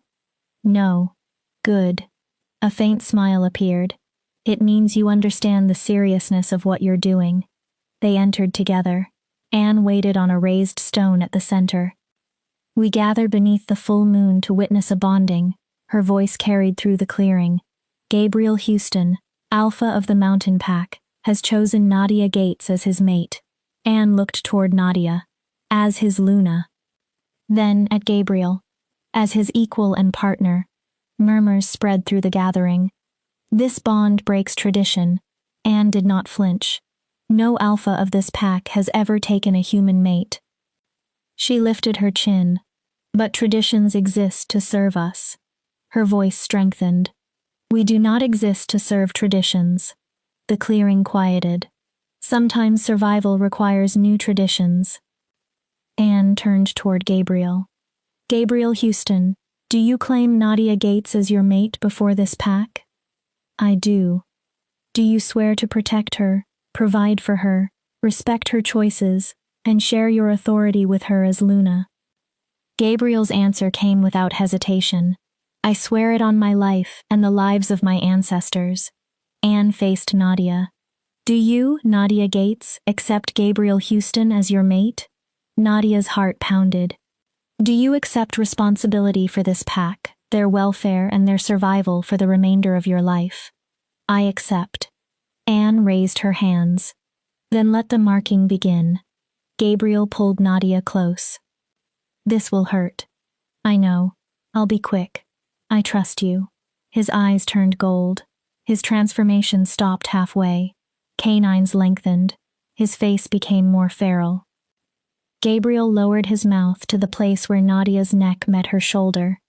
Then he bit. Pain tore through her. Nadia gasped. Her knees weakened. The sensation went deeper than flesh. Something primal moved through the bond. Gabriel held her steady. He did not release until the marking was complete. When he pulled away, blood stained his mouth. Nadia looked at the fresh bite. The marks seemed almost luminous. It's done. Gabriel licked the wound gently. A tingling sensation replaced some of the pain. Anne lifted both arms. The bond is sealed. Nadia Gates is now Nadia Houston. The elder's voice rang through the clearing. Luna of the mountain pack. Howls erupted. What one speaks, both speak. What one commands, both command. To harm one is to harm both. Gabriel pulled Nadia close. How do you feel? Like someone branded me. You were marked. Exactly. Gabriel's eyes softened. But now you are officially mine. Nadia lifted an eyebrow. And you are mine. Forever. Forever. The celebration began. Pack members approached one after another. Some congratulated her. Some pledged loyalty. Others simply studied the human Luna with caution. Nelson arrived carrying Cody and Rex, both in human form and dressed in tiny formal clothes. They demanded Mama. He placed them down. The boys immediately ran to Nadia. Mama pretty, Rex announced. Mama ours, Cody added. Laughter spread through the pack. Nadia picked them up. Yes. She kissed them. I'm yours. Gabriel wrapped his arms around Nadia and both boys. Thank you. His voice was soft against her hair. For choosing us. Nadia looked at him. Thank you for seeing me. For all of me. Always. Around them, wolves danced, talked, and howled. For the first time, Nadia understood what her father had truly been searching for. Not monsters. Something extraordinary. A world hidden beside humanity. A world that was dangerous and brutal, but also capable of loyalty, sacrifice, and love. Anne approached with wine. Welcome home, Luna. Nadia accepted the goblet. Then she raised it. To Tyler. The clearing quieted. To the man who believed we could become better than our worst instincts. Gabriel lowered his head. To Tyler, the pack answered. Their voices rose beneath the moon. And in the distant wind, Nadia thought she heard a wolf answer. Tyler's legacy remained. His sons were safe. His brothers were together. And the pack had rediscovered something it nearly lost. Its heart. Epilogue. 1 year later, the cabin no longer looked small. Additional rooms had been built. Cody and Rex had their own bedroom filled with toys, drawings, and the chaos expected from 4-year-old shifter twins. Nadia stood on the porch one morning while Gabriel taught the boys how to track through the forest. Cody followed every instruction with intense concentration. Rex became distracted by butterflies. They're growing too quickly. Anne appeared beside Nadia carrying tea. Much too quickly. Nadia smiled sadly. Soon they won't need me. Children always need their mothers. Anne handed her a cup. Only the way they need you changes. Nadia's hand drifted unconsciously to her stomach. A new life was growing there. She had not told Gabriel yet. She was waiting for the right moment. Anne noticed immediately. Of course she did. He will be thrilled. Nadia looked at her. Or terrified. She lowered her voice. A human shifter child? We don't even know whether that's possible. Anne smiled. You are surrounded by proof that impossible things happen. She looked toward the forest. Trust your mate. Then Nadia.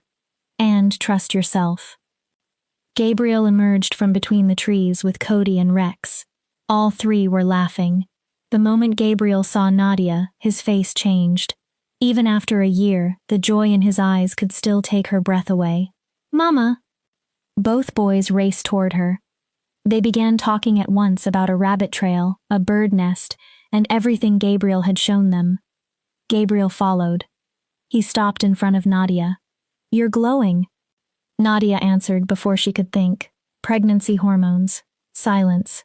Gabriel froze. What? Nadia bit her lip. Surprise. Gabriel crossed the space between them in 3 strides. His hands moved carefully over her still flat stomach. You're pregnant? His voice broke. We're having a baby? Nadia smiled. We're having a baby. Gabriel's eyes flashed gold. Then he kissed her. Cody and Rex immediately began making disgusted noises. Neither Nadia nor Gabriel cared. When they finally separated, Gabriel rested his forehead against hers. Thank you. His voice was barely above a whisper. For everything. He touched her stomach. For giving me a family I never believed I would have. Nadia smiled. Thank you for finding me. For choosing me when walking away would have been easier. Never. Gabriel's answer was immediate. I will never walk away from you. His hand found hers. From them. He looked at the boys. From us. Behind them, members of the pack were gathering for their evening meal. It was one of Nadia's new traditions. Everyone ate together beneath the open sky. Nelson helped arrange the tables. Rodolfo tended the fire. Alyssa attempted to control several young wolves already becoming too wild. Anne watched everyone with quiet satisfaction. Nadia looked across it all. The family she had built. The pack that once surrounded her cabin prepared to kill. The 2 pups they had found sleeping on her chest. The alpha whose first decision had been whether she deserved to survive. And the impossible life that had grown from that night. Gabriel lifted Nadia from the ground and spun her around. She laughed. Cody and Rex cheered. The pack answered with howls. Nadia wrapped her arms around Gabriel. In the end, the greatest magic in their world had never been shifting, supernatural strength or golden eyes. It was the choice to love when hatred would have been easier. The choice to forgive when violence was expected. The choice to become a family. And this time, Nadia knew exactly where she belonged.